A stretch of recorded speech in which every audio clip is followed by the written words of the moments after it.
Cinematic universe recent times లో ఎక్కువగా వినిపిస్తున్న మాట ఇది.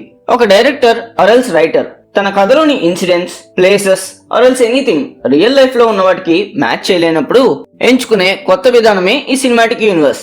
అంటే సింపుల్ గా వరల్డ్ బిల్డింగ్ అన్నమాట. అలా బిల్డ్ చేసి ఆడియన్స్ మైండ్ లోకి పర్ఫెక్ట్ గా ట్యూన్ చేయగలిగితే ఆ సినిమా సూపర్ హిట్ అయినట్టే మావా.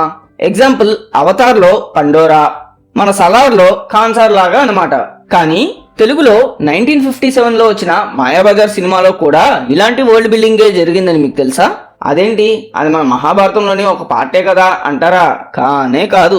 బికాజ్ అభిమన్యుడి భార్య మత్స్య రాజ్యపు యువరాణైన ఉత్తర.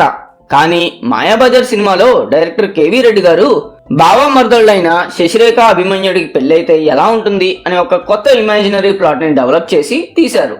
అఫ్ కోర్స్ ఇక్కడ కొత్తగా వరల్డ్ బిల్డింగ్ అంటూ ఏమీ జరగలేదు కదా అని మీరు అనొచ్చు.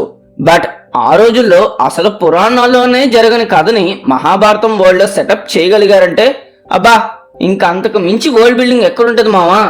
అండ్ ఇండియన్ మూవీస్ లోనే ఒక క్లాసిక్ గా నిలిచే సినిమా తీశారంటే ఆయన ఇంకెంత గ్రేటో చెప్పండి. డియర్ మావాస్, మా కంటెంట్ కనుక మీకు నచ్చినట్టయితే please like, share and subscribe to ఇంకేంటి మావా.